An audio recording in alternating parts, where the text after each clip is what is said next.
नमस्कार, आप live cities देख रहे हैं। मैं हूं गरिमा भारती। दुर्गा पूजा की चहल पहल शुरू होने के साथ ही कोरोना संक्रमण का खतरा एक बार फिर से बढ़ गया है।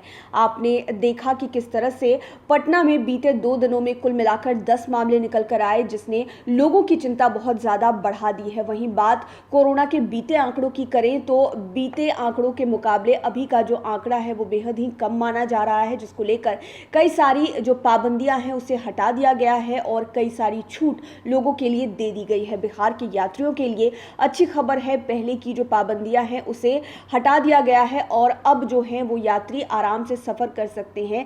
किस तरह की पाबंदी हटाई गई है हम आपको बताते हैं। कोरोना संक्रमण में कमी आने से विमानों में सीटों की बुकिंग के नियम में सख्ती घटा दी जा रही है। 18 अक्टूबर से पूरी क्षमता के अनुसार विमानों में सीटों की बुकिंग हो सकेगी। हाल के दिनों में विमानों में बुकिंग की डिमांड बढ़ी है। पटना एयरपोर्ट निदेशक भूपेश नेगी ने बताया कि संक्रमण कम होते ही कोरोना काल के दौरान लगाई गई कुछ पाबंदियों में ढील दी गई है। दशहरा के बाद 18 अक्टूबर से विमान कंपनियां पहले की तरह सभी सीटों की बुकिंग कर सकेगी। विमान कंपनियां पहले की तरह ही विमानों में यात्रियों को भोजन नाश्ता उपलब्ध करा सकती हैं। विमान कंपनियों के लिए मंगलवार को निर्देश जारी हुआ है। हालांकि अब भी कोरोना गाइडलाइन के तहत अलग अलग राज्यों में हवाई यात्रा से पहले जांच के नियम यात्रियों पर उसी तरह से प्रभावी रहेंगे। वैक्सीन की दोनों डोज ले चुके यात्रियों को कई राज्यों में राहत भी दी जा रही है। जहां संक्रमण फैल रहा है वहां यात्रियों के लिए यात्रा का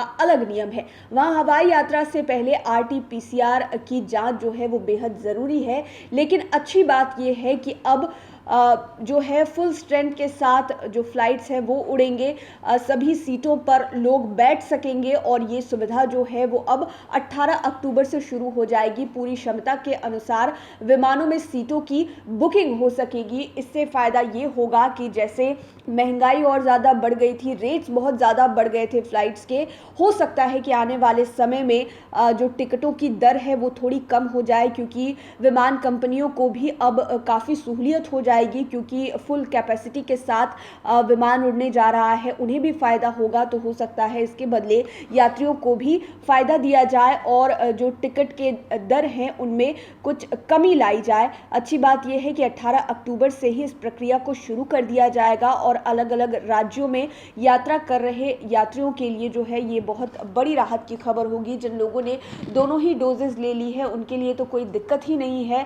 वहीं जिन लोगों ने एक डोज ली है उनके लिए आगे चलकर कोई नियम आने वाला है। और पहले कहा जा रहा था कि यात्रा करने से पहले RT-PCR जांच करवानी अनिवार्य होगी, उसे अब भी प्रभावी रखा गया है। अगर आप विमान से यात्रा करना चाह रहे हैं, एक राज्य से दूसरे राज्य या एक शहर से दूसरे शहर जा रहे हैं, तो आपके पास RT-PCR जांच रिपोर्ट होनी अनिवार्य है, तभी जाकर आपको फ्लाइट में सफ़र करने की अनुमति दी जाएगी। लेकिन अच्छी बात ये कि 18 अक्टूबर से पूरी क्षमता के साथ विमान अब उड़ेंगे, जिससे यात्रियों को भी कई सुविधा मिलेगी। खाने पीने की दिक्कत भी अब विमान के भीतर नहीं होने वाली है। लाइव सिटीज के साथ आप बने रहें, हमारे चैनल को सब्सक्राइब करें।